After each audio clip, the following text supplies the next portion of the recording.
दिल्ली शहर में और उसके आसपास सहयोग बहुत जोर में फैल रहा।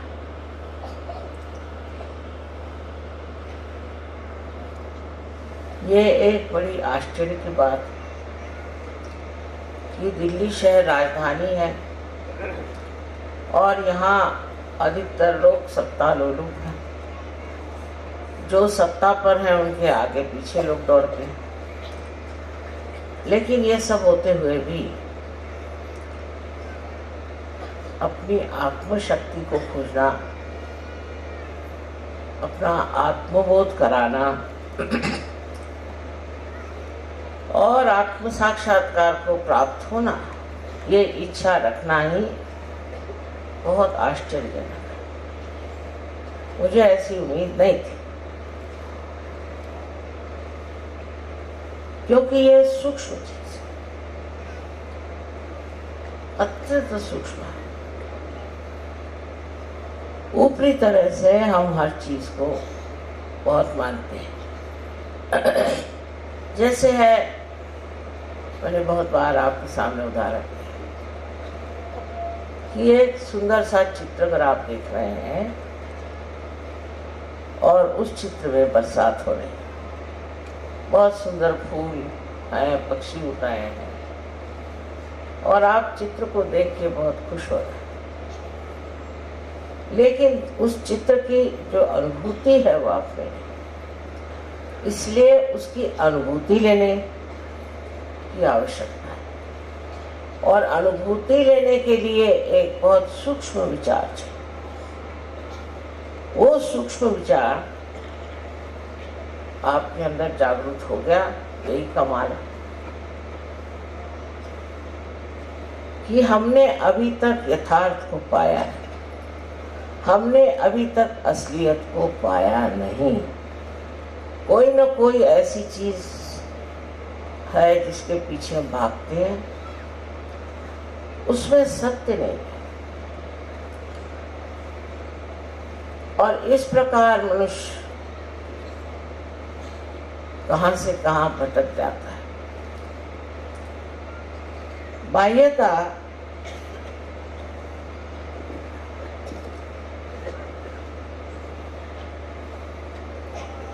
धर्म के अवलंबन में मनुष्य भागता। मेरा ये धर्म है, मैं बड़ा ऊंचा। दूसरा कहेगा मेरा धर्म है, मैं बड़ा ऊंचा। तीसरा कहेगा मेरा ये धर्म है, मैं बड़ा ऊंचा। और बहुत से ऐसे भी हैं जो कहते हैं कि जो हमको मिलना है हम ही पालेंगे, हम क्यों सहयोग करें, हम खुद ही से पालेंगे। इस प्रकार दो तरह के लोग देखे गए।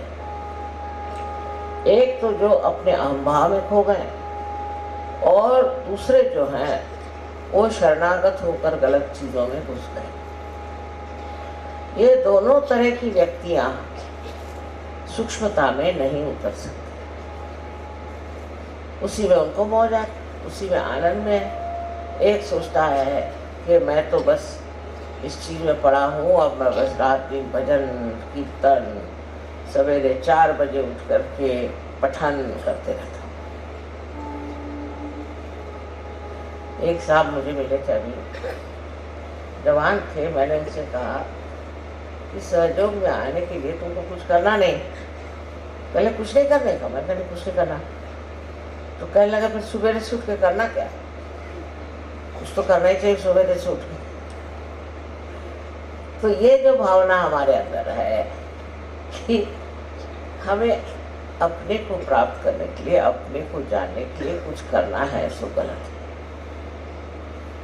ये तो आप लोग जान गए कि बगैर कुछ किए ही आप सहज को प्राप्त हो। अब दूसरे अहंकारी हैं जो सोचते हैं कि हमको क्या करना, हम ही इसको खोज लेंगे, हम ही इससे पा लेंगे। तो उनकी तो बात छोड़ी, उनसे भिड़ने से अपनी खोपड़ी खराब करने से। और दुनिया में सभी लोग होंगे ऐसे, ये भी सोचना मेरे ख्याल से गलत बात है। बहुत से लोग लेकिन इस कलयुग में परिवर्तित हो जाएंगे।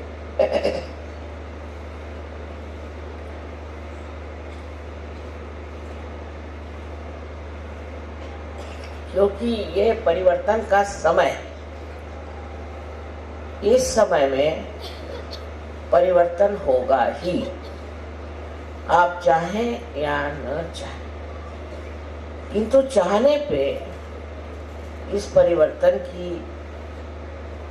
जो सूक्ष्मता है उससे आप पकड़ लेंगे।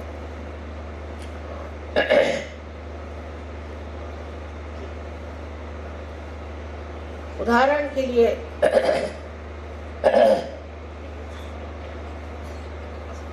मैं कहूंगी कि रशिया देश, जो कि भगवान के बारे में कुछ नहीं जानता था, जिसने परमात्मा का नाम भी नहीं सुना था और ना उनको परमात्मा की बात करने की इजाजत थी, न ही कोई वो धर्म की बात जानते थे,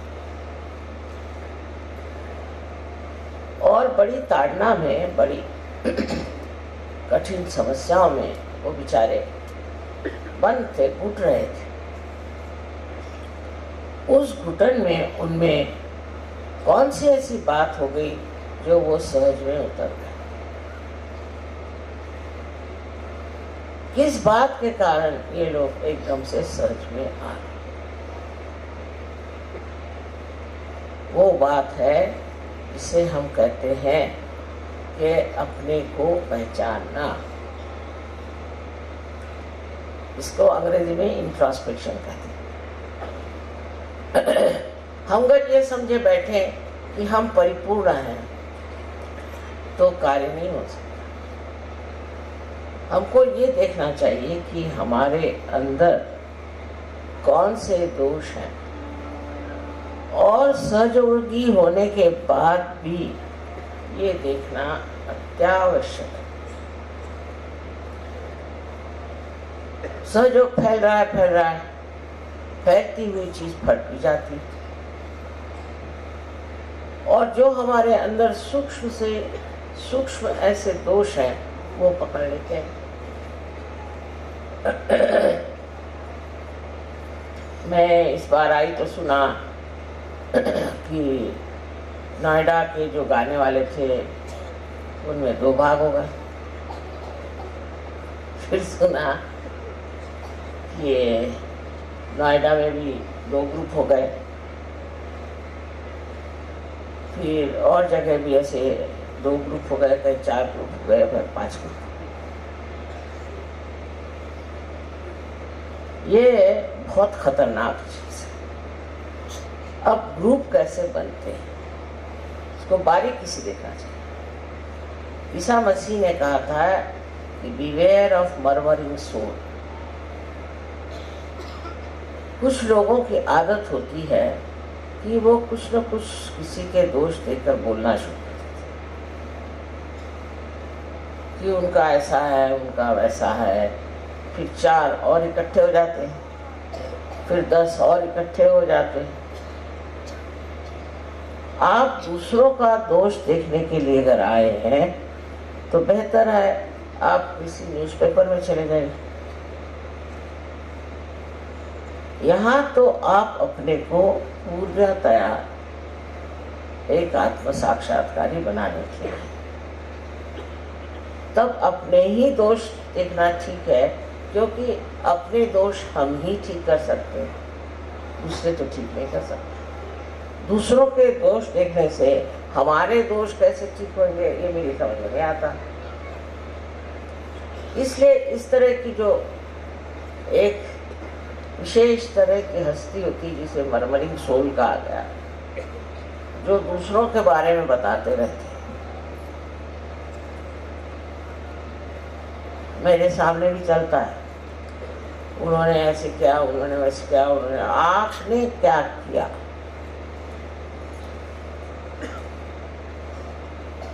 ऐसे चक्कर चल पड़ते हैं। इसलिए जब सहयोग बढ़ता है तो उसके साथ ये भी देखना चाहिए कि वो तितर बितर न हो जाए, उसकी घनिष्ठता बढ़ती है।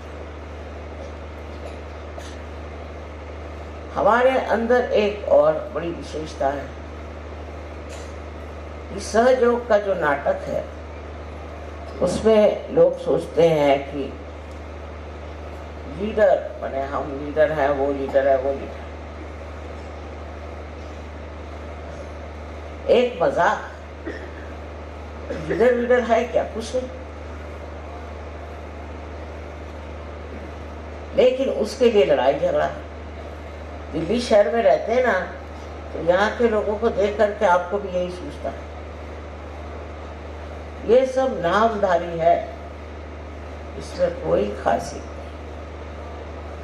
मेरे कान पर बहुत सी बातें आई जिससे बड़ा दुख हुआ कि ऐसे बेकार चीजों में लोग अपना समय बर्बाद कर रहे हैं।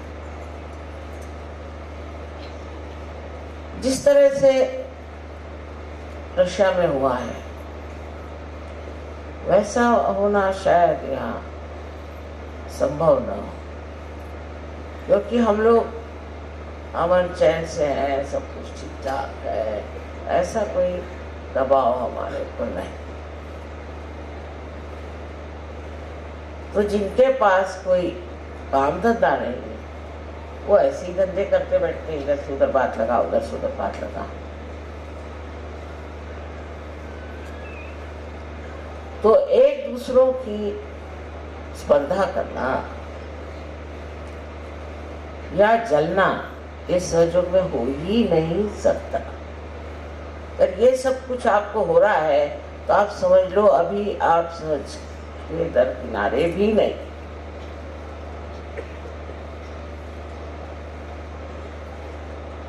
अपनी ओर नजर करके देखिए कि आप क्या क्या गंदगी इकट्ठी किए हुए हैं, इसकी सफाई होना नितांत आवश्यक। अपना देश तो मशहूर है कि हम लोग बहुत झगड़ालू, आपस में झगड़ते ही रहते, कभी एक दूसरे से पटते नहीं। और हम तो कहते हैं ये प्रेम की महान शक्ति। इस महान शक्ति में भी अगर यही कार्य हो रहा होगा तो आप में सूक्ष्मता कैसी आएगी और आप उस परमानंद का अनुभव कैसे लेंगे, मेरी समझ में आता। तो ऐसे अगर कोई बड़बड़ाने लग जाए तो उससे कहना चुप रहिए, हमें सुनना नहीं। एक दूसरे की बुराई अगर कोई सहयोगी करे तो वो दोनों ही सहयोगी नहीं, सुनने वाला भी और सुनाने वाला। और इस प्रकार जब हम अपने को स्वच्छ कर लेंगे तो एक बहुत सुंदर सहयोग का अभियान हो जाए। फिर आप अनेक लोगों को प्यार कर सकते, अनेक लोगों में आत्मदर्शन हो सकता है।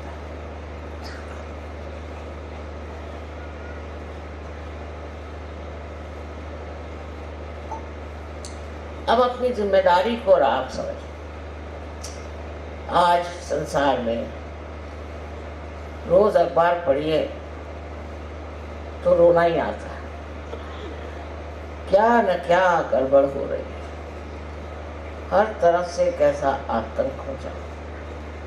ऐसी समय में आप संत हो गए, आप आत्म साक्षात्कार हो गए, आप इतने ऊंचे स्थान पर चले गए। अब आपकी जिम्मेदारी ये है कि ये जो कुछ गड़बड़ियां हैं इसको अपने आत्मबल से रोक, इसे ठीक करें।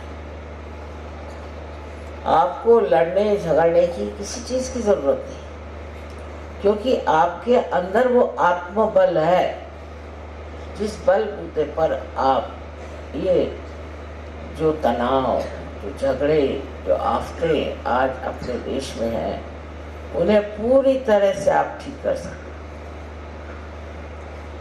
दूसरी सहयोग की महत्ता ये है कि जो ये लोग अपने को आज तक समझे बैठे हैं कि वह हम कुछ भी करें, चोरी करें, चकारी करें, ये करें, वो करें, चल नहीं सकता। अब सब चीज जो है प्रकाशित है, सब चीज प्रकाश में है। जो गड़बड़ करेगा वो प्रकाश में आएगा, इसलिए आपको सतर्क रहना चाहिए।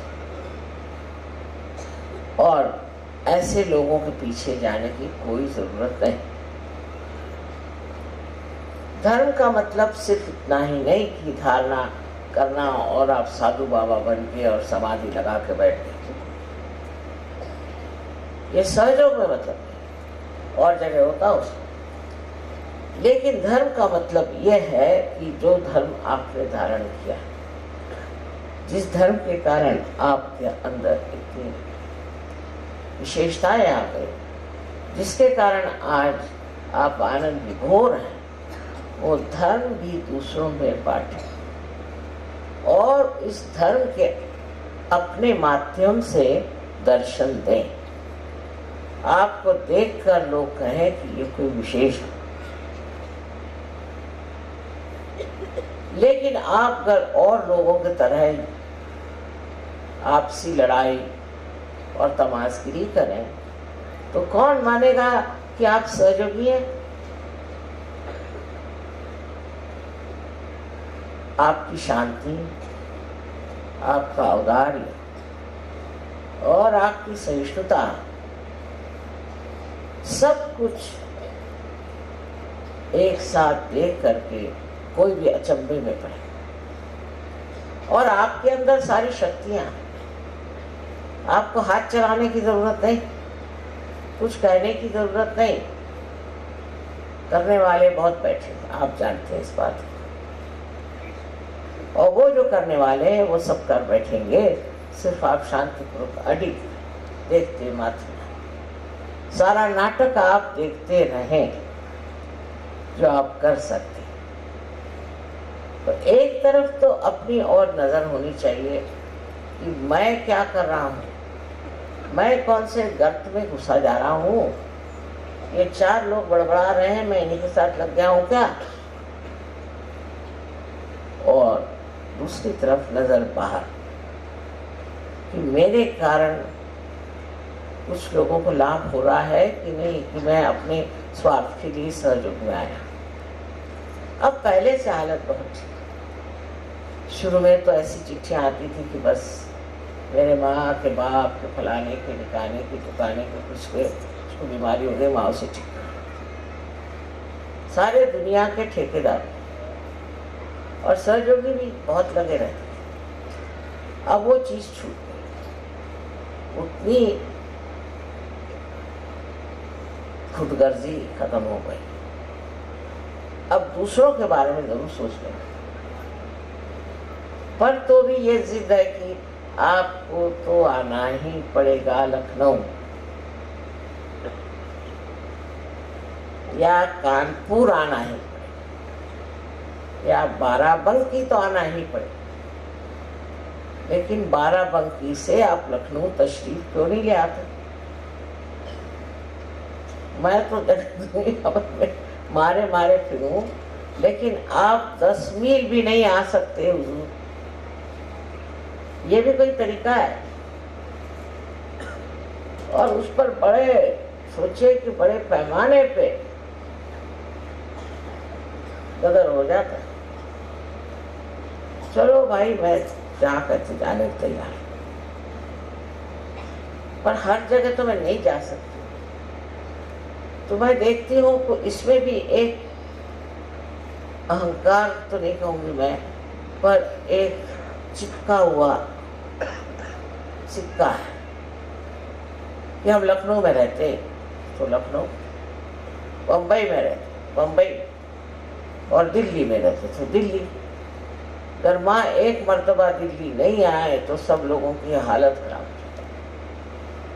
दिल्ली जरूर आए, और फिर लखनऊ जरूर आए, फिर बनारस जरूर आए, फिर कलकत्ते जरूर आए। ये मैं जो देखती हूँ कि आप इतने स्थानिक कैसे, लोकलाइज जिसको बोलते हैं। फिर कहेंगे कि नहीं आप नोएडा आइए, नोएडा नहीं आते तो और कोई यहाँ गली पीछे बहुत है वहाँ आ जाइए। दूसरा रोना ये कि मेरे घर आपको आना है। अब इतनों के घर जाने के लिए कोई नया जन्म लेना पड़ेगा। इस पर भी बड़ी नाराजगी कि वहाँ आप मेरे घर आए नहीं, मेरे घर आके आपको खाना खाना है। फिर ये मेरा बेटा है, फिर ये मेरा पति है, मेरी पत्नी है, मेरा मेरा मेरा मेरा मेरा। जब तक ये ममत्व नहीं छूटने वाला तब तक आप सहयोग में कैसे उतरेंगे? ठीक है, आपकी जिम्मेदारियां हैं, उसको निभाओ, पर वो मुझ पर मत ला दो। मेरे बेटे को देखना ही चाहिए, मेरे बेटे को नाम दीजिए, फलाना ठिकाना।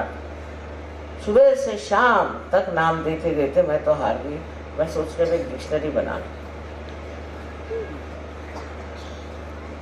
ऐसा पागलपन चारों तरफ छाया हुआ है। अगर मैं कह दूं कि मैं नहीं आ सकती तो हो गया, मतलब फिर उसके बाद तो समझ लीजिए कि वो कहेंगे कि माँ हमारी क्या गलती हो गई, हमने कौन सा पाप किया। अरे भाई नहीं आ सकती मैं, इसमें कोई पाप नहीं है। तो ये बड़ी सूक्ष्म चीज है, इसको होना चाहिए। ये चिपकी हुई चीज है आप कर रहे हो, ये मेरा तेरा।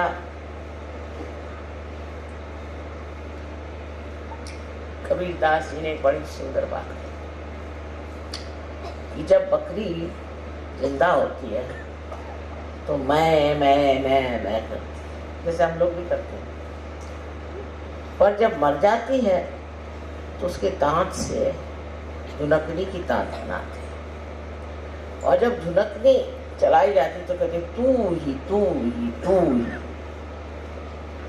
जब तक ये तू ही का हमारे अंदर स्वर नहीं चलेगा, आप मुझे इसके लिए क्षमा कीजिए कि कोई भी काम आपके नहीं हो सकते।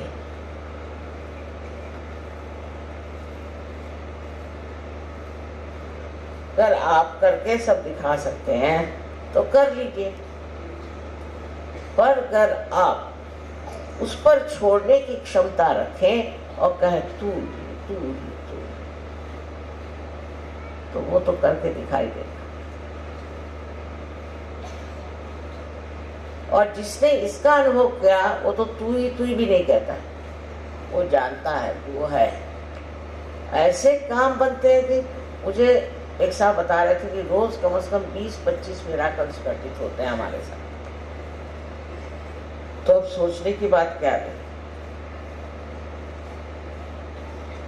जब आप परमात्मा के साम्राज्य में आ गए, पूरी तरह से आपको ये विश्वास कर लेना चाहिए कि एक आप बहुत महत्वपूर्ण नागरिक हैं उस साम्राज्य के जहाँ पर सारे देवदूत आपके शरण में हैं।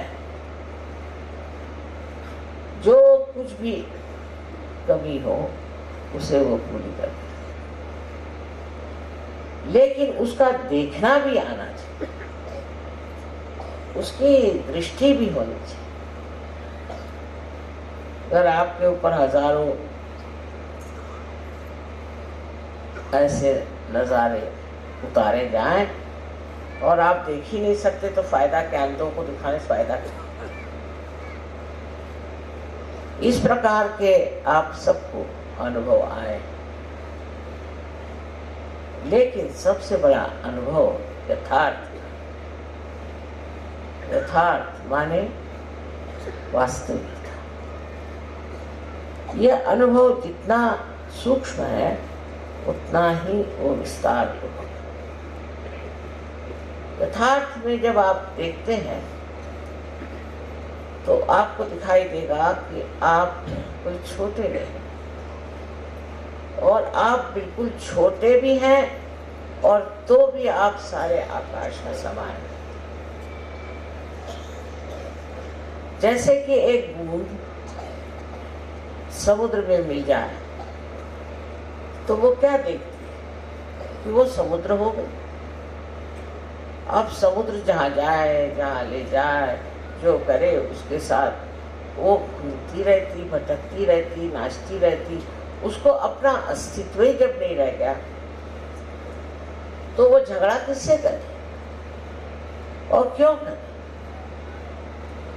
जो हमारी जिंदगी थी उससे हम बहुत बेहतर हो गए, ये तो बात माननी पड़ेगी, इसमें तो कोई शक नहीं। लेकिन अभी थोड़ा सा रास्ता और तय करना। पहले तो अपने ममत्व को देखो। इस ममत्व के कारण अनेक प्रश्न खड़े हो जाते हैं।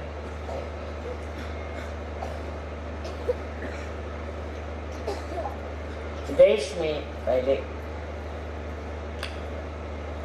माँ बाप बच्चों की कदर नहीं करते थे, बिल्कुल नहीं। यहाँ तक कि वो चाहते भी नहीं थी बच्चे हो, और हो जाए तो जो चाहते थे कि मर जाए बच्चे।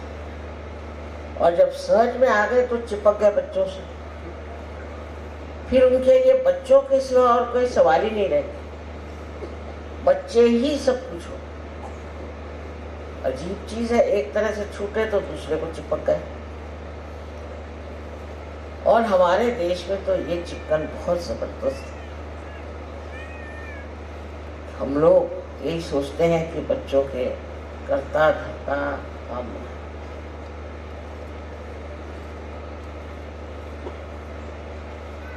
इसको समझ लेना चाहिए कि संसार को चलाने वाले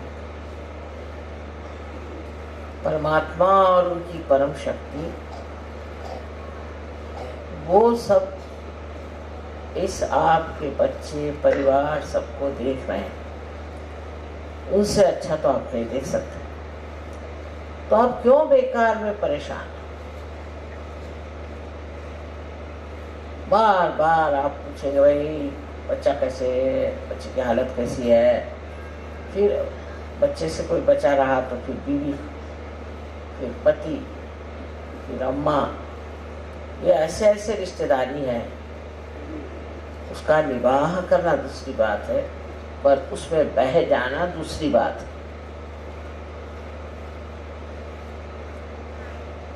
इस ममत्व को तोड़े बगैर आप सहज की मर्यादाओं से बाहर नहीं। सहज की जो मर्यादाएं हैं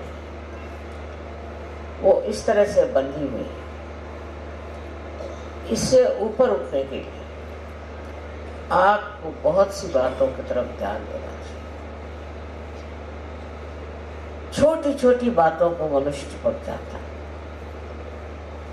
अब मैं नहीं कहूंगी कि आप अस्वाद में उतरे, क्योंकि ऐसे कहने पे तो उत्तर भारतीय लोग तो बिल्कुल परेशान हो जाए कि माँ कहती है स्वाद है ना, वो तो मैं नहीं। लेकिन स्वाद के पीछे भागने की कोई जरूरत नहीं। रात दिन स्वाद के पीछे भागने, फिर आप सहयोगी कैसे?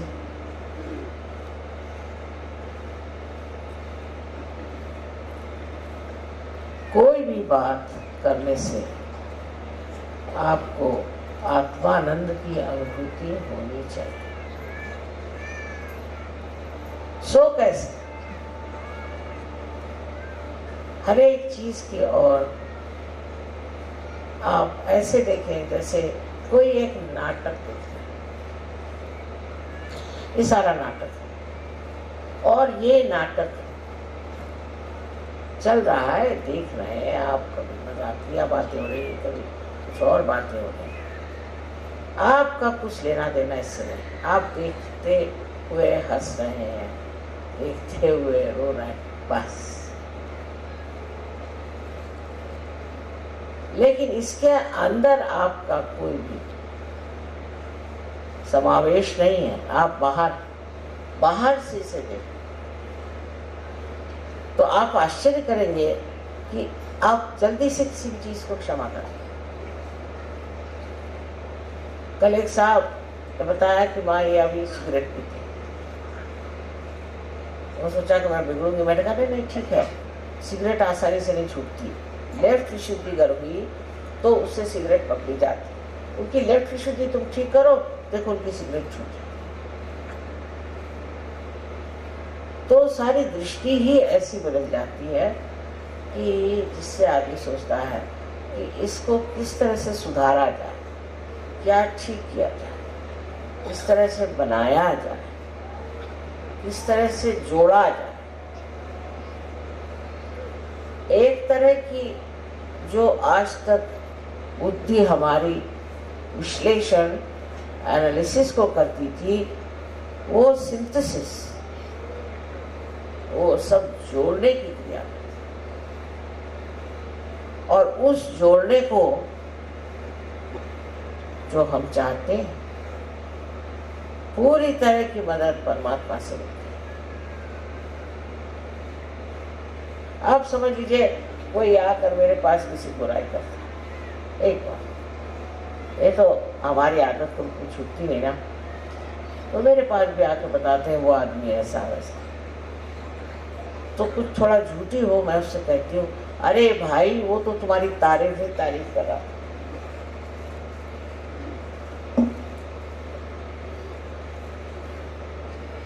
वो तो कह रहा था कि तुमसे अच्छा कोई आदमी ही नहीं। दूसरे दिन देखती हूँ कि उसी आदमी के गले में हाथ डाल के घूम रहा है। जो कुछ बुराई देखी थी वो पता नहीं कहाँ गायब हो गई। ये बात समझनी चाहिए कि हमें एक दूसरों को जोड़ना है, और वो भी ऐसा जोड़ना है कि एक को शिकायत हुई तो सबको पता हो जाना चाहिए। यही कलेक्टिविटी। एक को तकलीफ हुई तो सारी दुनिया को, क्योंकि हमारा ये समाज, ये जीवित समाज है, मरा हुआ समाज नहीं। और इसके अंग प्रत्यंग जो है एक शरीर में बसे हुए। अगर इस उंगली को तकलीफ होती है तो सारे शरीर को तकलीफ होती है। इसी प्रकार हमें भी सोचना चाहिए। अब ये सोचने में ये हुआ कि हम पुरानी दिल्ली वाले अगर अलग हुए और नोएडा वाले अलग हो गए, फलाने वाले अलग हो गए, मैं तो सारे विश्व की बात करें और आप यहाँ गले कूचे की बात करें। सारे विश्व में ये होना चाहिए। एक को जरा सी तकलीफ हुई, एक देश में जरा सी तकलीफ हुई तो सारे देशों में इसकी हलचल होनी चाहिए। हो रही है, ऐसे नहीं कि नहीं है। अब आपको बताऊं खुशखबरी कि बहुत से जर्मन ऑस्ट्रिया में और जर्मनी में सहयोगी बड़े पहुंचे हुए लोग, तो वो निकले जाने इजराइल। मैंने कहा कहाँ जा रहे तुम लोग? वहाँ हम तो इजराइल हैं। क्योंकि बात ये, हमारे जो बुजुर्ग हो गए, उन्होंने उनको बहुत सताया, मारा पीटा, तो हम तो इजराइल हैं। मैं कहा इनको कौन सुनेगा वहाँ भाई, ये तो जानी दुश्मन उन लोगों को। ये वहाँ गए और इजराइल देश को खड़ा कर दिया सहयोग।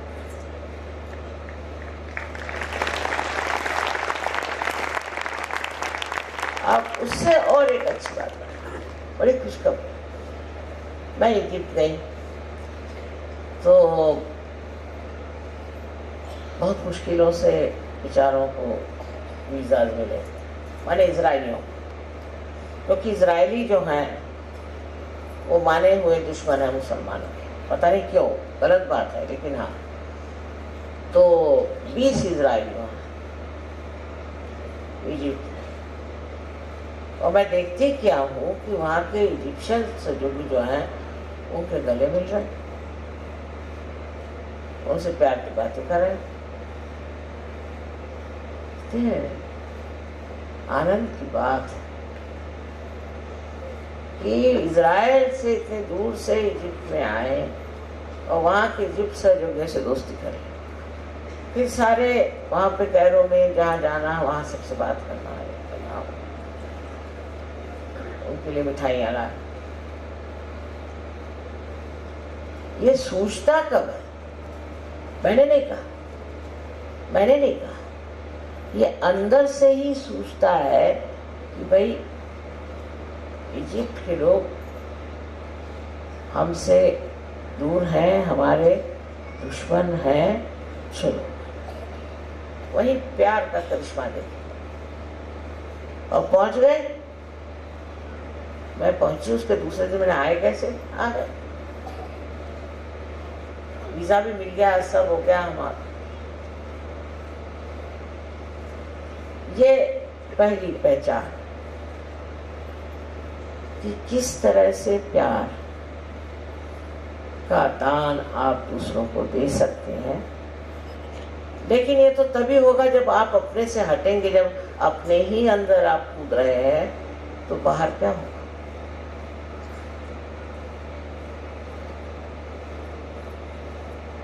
अब कल मुसलमानों ने जो कव्वाली गाई, आप लोगों ने खूब मजा उठाया, देखा। ये मुसलमान भी कितने दिन बाहर रह सकते हैं, ये भी अपने अंदर घुसेंगे, आप देखिए। पर आपकी वृत्ति जो है वो ये नहीं होनी चाहिए कि मुसलमान खराब है और हिंदू अच्छे हैं, बिल्कुल गलत बात है। यहाँ तो जातीयता इतनी जबरदस्ती, वो तो हट गई। अमेरिका में देखिए बहुत बड़ा प्रश्न है काले और गोरों। हम लोगों को तो वो ब्राउन लोग कहते हैं, इधर से रहना उधर, पर काले और गोरे वहाँ बड़ा अच्छा। लेकिन सहयोग में आपको समझ में आएगा, सब बैठे, कोई काले है, कोई गोरे है, कोई ब्राउन है, सब सहयोग में बैठे, और किसी को ख्याल तक नहीं आता कि किसकी चमड़ी कौन से रंग की है, बिल्कुल नहीं। एक दिन मैंने किसी से पूछा कि साहब वो हैं तो वो गोरे हैं, तो हम देखा नहीं, वहाँ पता नहीं, तो सोचने लगा, देखा नहीं, देखा ही नहीं तुमने? हाँ हमने देखा नहीं। ये तब होता है जब वो सूक्ष्मता अंदर में प्रकाशित होती है। पर ये सूक्ष्मता प्यार की, प्रेम से जब आप किसी को देखते हैं, एक माँ है, उसको शायद वो गोरा बच्चा हो जाए चाहे काला बच्चा हो जाए, वो सबको अपने जी से लगाती है। उसको इतना नहीं विचार आता कि मैं गोरी हूँ, मेरा बच्चा काला है, वो तो नहीं ना ऐसा सोचता। ऐसे ही ये प्यार की शक्ति, इस शक्ति के कारण ही सब एक हो सकते हैं। और जब सब हम एक हो जाएंगे तो ये जो हमें अलग करने वाली उपाधियां हैं, ये सब गिर जाए, सब गिर जाए। कुंडलिनी के जागरण से जब आप अपने ब्रह्मरंध्र को छेद कर इस चारों तरफ फैली हुई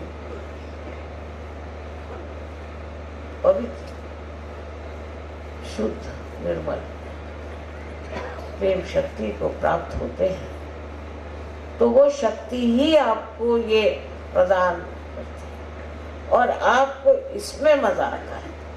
पहले मजा आता था किसी से द्वेष करने में, अब मजा आता है प्यार करने।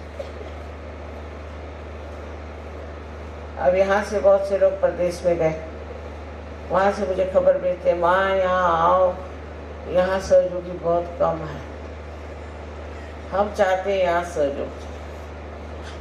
इस प्रकार की जो एक भावना, नहीं तो ज्यादातर लोग जो बाहर जाते हैं तो यही लगता है कि अब क्या मौज करें, चलो शराब पिए, ये करें वो करें। इन सहयोगियों तो एक ही बीमारी कि और सहयोगी कहाँ से आएंगे, बगैर सहयोगी हम कैसे जी सकते हैं, ना क्लब जाएंगे न कुछ करेंगे, बस उनको यही एक लगा।